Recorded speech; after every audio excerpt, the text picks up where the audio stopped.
Okay, hi, welcome back to another video. So this video actually just popped out of my head, as in I was struggling to fit a reading theme for this video. At first I wanted to do something like a reading books perfect for fall or things like that, but then I was thinking it would be good to include like a challenge. And at first I was thinking, okay, maybe I'll try swapping my screen time for reading. Like, you know that video, right? That video theme. Like, yeah, that's not gonna happen because I checked my screen time. I am not physically, mentally, whatever, able to read like 6 to 7 hours in a day. I work full time, and after work there's no chance to just read for 6 hours, things like that. So that will be something that I am going to work on, because I do still want to do that video, just not with so much time. I'm gonna work on reducing my screen time because it's really embarrassing. It's like 5 to 7 plus hours. Yeah, that's not looking very great at the moment. Eventually one day I will do it. I mean, okay, it might be like artificially reducing my time, but I have to be realistic, right? I really cannot. I have changed the video idea, so now I'm going to be reading for 24 hours, except that I'll be pausing the timer whenever I stop reading. Like, you know that kind of video theme, right? I've done one before, I'll link it up above. So yeah, that will be the theme for this. So that's the video that we're doing today. The book that I first started this challenge with is the Southern Book Club's Guide to Slaying Vampires. Okay, I technically read 24 pages without starting the video idea yet, so I will deduct that as I start the timer. But it is November already, but I'm still clearing my library books because I was too ambitious for October. You can check out my October TBR up above. So I'm still trying to get through the books because I don't want to have borrowed them without actually reading them, you know. So the first one is this book by Grady Hendrix, who wrote The Final Girl Support Group, which I think I've mentioned multiple times in my videos. It didn't become a favorite, but it introduced me to the slasher films kind of genre. So yeah, I'm quite excited to read this one because I think this is the author's debut. Oh wait, no, sorry, this is not the author's debut, because in the author's note he wrote My Best Friend's Exorcism. In that book, it was written from a teenage point of view, so the parents seemed awful because that's how parents seem when you're a teenager. But he wanted to tell the flip side of that story, where from the parents' point of view, how helpless you feel when your kid is in danger. This is not a direct sequel to that book, but it is set in the same neighborhood where the author grew up in. So I'll read you the blurb for this because I really just started this book.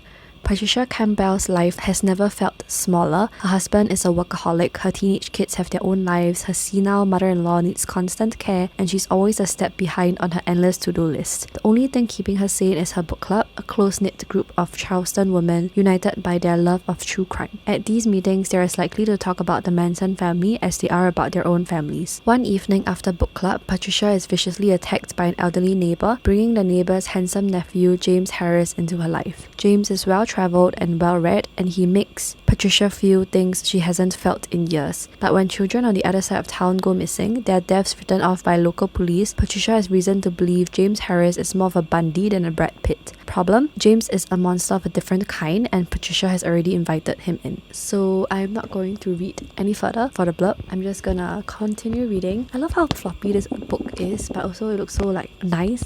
I will officially start the timer and hopefully get through these quickly because this book is due in a few days. I recently finished Lock Every Door. Should have used that for this video, but I didn't think about that until today. I am left with this book and If We Were Villains for library books. So yeah, I will update you when I have updates, essentially. Let the readathon begin.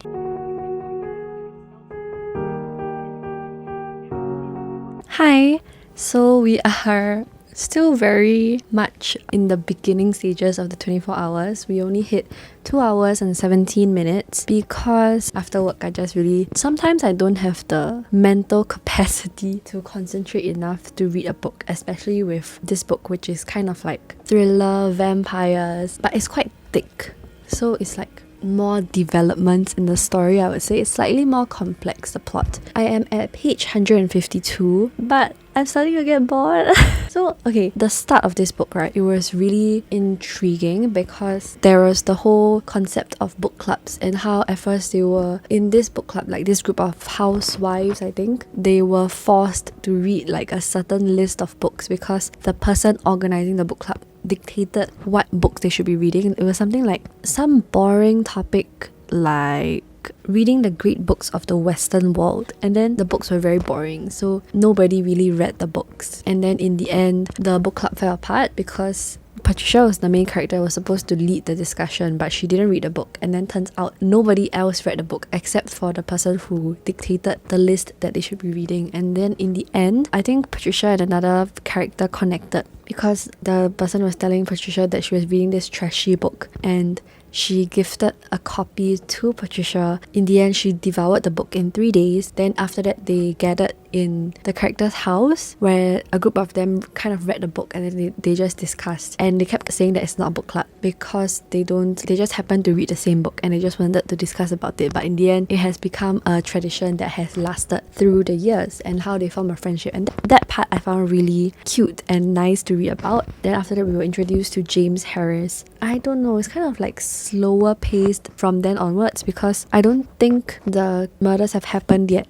Patricia is just getting to know James Harris, and it's just like, oh my, I need the story to move faster. So that's where I'm at so far. Hopefully it'll turn out to be a relatively better book. Like, I'll rate it higher than a 3, but so far looking like a 3 and below. I don't know, so I'll keep you updated. Okay, hi. So I don't have a lot of time. I wanted to like do my moisturizer and sunscreen while talking to you about the books, but I can't get the cap thing out of this tangle, so I'm just gonna quickly talk through and then I'm just gonna leave because I need to get out of the house. So for the timer, we are currently at 4 hours and 35 minutes.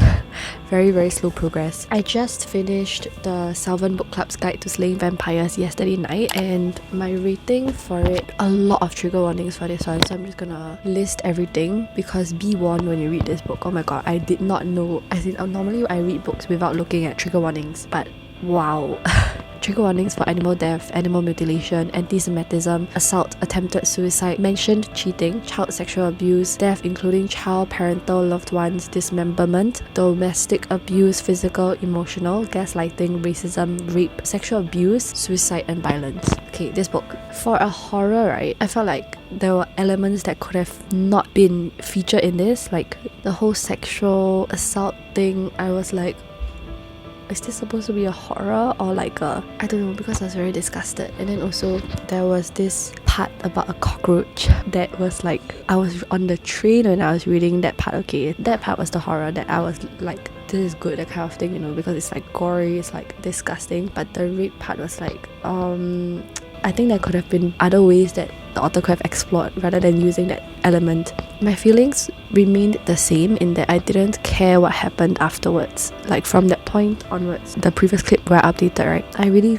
couldn't care less about the characters. I don't understand James Harris's intent or motivations in coming back to this town. Maybe because I was skimming and then I was just like, I didn't catch all the details, but yeah, that's just how I felt about this book. So I decided to give it 2 stars, which is surprising for me because I thought I would enjoy this more than the Final Girl support group, but no, I enjoyed this less. So yeah, sadly this is a 2-star. I still want to read My Best Friend's Exorcism though. If you have read that, please let me know whether it's anything like this, because if it is, then I really don't want to read it, but if it's not, then I'll still be intrigued to read it. And then I have decided to move on to If We Were Villains by ML Rio, but I will be returning this book today because my library loan is due, but I will still read the ebook. So where I'm at currently, where's my bookmark?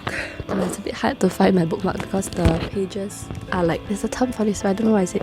I am at page 60, 354. Okay, I just reached Act 2 because I wanted to find a place to stop at so that I could find that in my ebook later, but okay, I just reached Act 2. I don't have high hopes honestly because I am coming to realize that I don't like Dark Academia. I thought Babel was just okay. And what else is Dark Academia? Oh, I hated The Secret History. Ace of Spades I thought it was okay. The Maidens I also thought it was okay. So there's a trend here, so I'm not expecting myself to like this. But this is a buddy read book for Carrie Can Read's book club in November. And a friend on Bookstagram also recommended this book. So I'm going to try to keep an open mind and read about this. And yeah, I'll update you on my thoughts. So far, like, we're just getting introduced to the characters and I'm not liking any of them, so nothing much to say so far. So yeah, I'll keep you updated.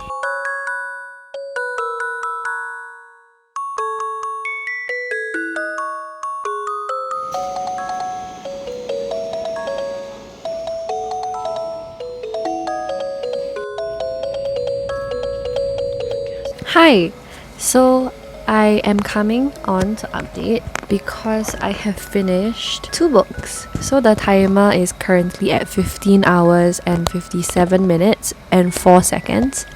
This video is taking me so long to complete because I have to actually sit down and read and let the timer go on. But yeah, it's making me read so much. So I have since finished If We Were Villains by M.L. Rio. So let me just give you my review of that book. I have already returned it to the library, as I already mentioned in my previous clip. Trigger warnings for alcohol use, death, depression, domestic violence or abuse, drug overdose, drug use, eating disorder that is mentioned, homophobia, injury, murder, physical abuse, PTSD, racial slur, self-harm, sexual content, slut-shaming, substance abuse, mentioned suicide, a transphobic comment, and violence. So in the end, I would say that my feelings towards the book haven't changed, in that I still feel pretty meh towards it. The only thing that made me like, oh, okay, this book is actually not bad, is that we found out who actually killed Richard. There was the whole bit about that and how the things slowly start to come into place. And at the end, because Oliver was released from prison, he wanted to meet the person that actually did kill Richard. And it was like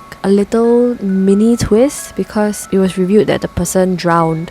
But after reading the letter that was addressed to Oliver, our main character, it was like a Shakespeare poem or something like that. And then it was hinted that he did not drown. It just ended like that. I gave it 2.75 stars in the end because I didn't really hate it. I didn't really like it. And the ending was still like open, which I normally hate, but it kind of suggested a very conclusive ending, which I thought, okay, fine, I can handle that. So I decided to give it 2.75 stars. And I am officially stating that I do not like dark academia because out of so many books that I've tried, right, from the genre, I haven't found a favorite. I think I like light academia, like not to the extent of like If We Were Villains, The Secret History, Babel, books like that. Those are not my cup of tea, which is totally fine. People can have different preferences, right? So yeah, that's my thoughts on If We Were Villains. I then immediately wanted something lighter, so I started to read and have since finished Say Yes to the Marquess by Tessa Dare, which is the second book in the Castles Ever After series. Oh, this was very, very steamy, but I liked the story. So what happens is Cleo is engaged to Pierce and she wants to break off the engagement because it has been 8 years since they were engaged and Pierce hasn't proposed yet. So she feels like it's enough time waiting. She wants to like start living her life. So to break off the engagement, she wants to get it done before Pierce comes back from his like frequent trips overseas. So she goes to find Pierce's brother, R-A-F-E, I'm gonna pronounce it as Ruff, to get him to sign the papers to dissolve the engagement peacefully, because while Pierce is away, Ruff is in charge and so he has the power to do so. Of course, Ruff disagrees because he's like, no, you're not supposed to marry my brother, you're supposed to become happy and things like that. So he's like, no, I'm not gonna do it, especially because he secretly loves Cleo and he also cares for his brother, so he doesn't want them to break things off because it will be bad for the brother and like, I don't know, they're supposed to live happily ever after, right? So he was like, okay, I'll be a wedding planner, and then he moves to where she's staying to like do wedding things. And then through the process, they actually grew up together also, so they used to be kind of close, but they kind of drifted in adulthood or something like that. So now that they are like living together in the castle with a lot of different other people like her sisters, then they are starting to get close together again and understand their feelings for each other, which they probably like didn't realize or just dismissed or tried to write off. Yeah. And so this book also includes trigger warnings. Let me just briefly mention them. Trigger warnings for eating disorder, violence, sexual content, body shaming, death of a parent, emotional abuse, injury, and animal death. So I was quite pleasantly surprised by the inclusion of eating disorders in this book, because apparently it's kind of like normalized in society at that time, because they would say like you need to starve to like fit into your wedding dress, things like that. And then at formal dances or something, they have to eat according to rank, so the highest rank eats first and the lowest rank eats last. So can you imagine like starving until the ball and then you have to wait all the way until your last to finally eat? So I thought that was a very refreshing take to include. And the main character obviously is like, what the hell, what kind of thing is this? Because he's a man, he didn't need to go through this as he was growing up. but now that he's understanding it, he's like, no, this cannot stand, trying to make things better. I thought that was really refreshing, and the plot was really, I mean, not too much of a fan of the engaged to the brother's best friend kind of trope thing, and then they have to like break off the engagement and things like that, but I really liked the chemistry between the two main characters. Raph is just so whipped for her. So cute. And then Cleo is also like willing to make this work, and just chemistry is good. So I decided to give it 4 stars at the end. I really like devoured it in a few hours. I started reading today and finished it today. So yeah, that's a very good read if you need like something quick. So now I still have a few hours left. So I'm going to start reading Stone Blind by Natalie Haynes. I'm so sorry for mispronouncing. Thank you so much to Times Reads for sending this over for me to review. Hopefully it's good. I'm not too big of a fan of Greek mythologies. The most I've enjoyed was the Percy Jackson series, the Rick Riordan books that I've read since I was a child. But since then, like for example, I don't know, I've just put a few books here that were from Greek mythology that I didn't really enjoy. So not too sure about this, but we will try and try to keep an open mind. And I'll come back and update you when I have updates.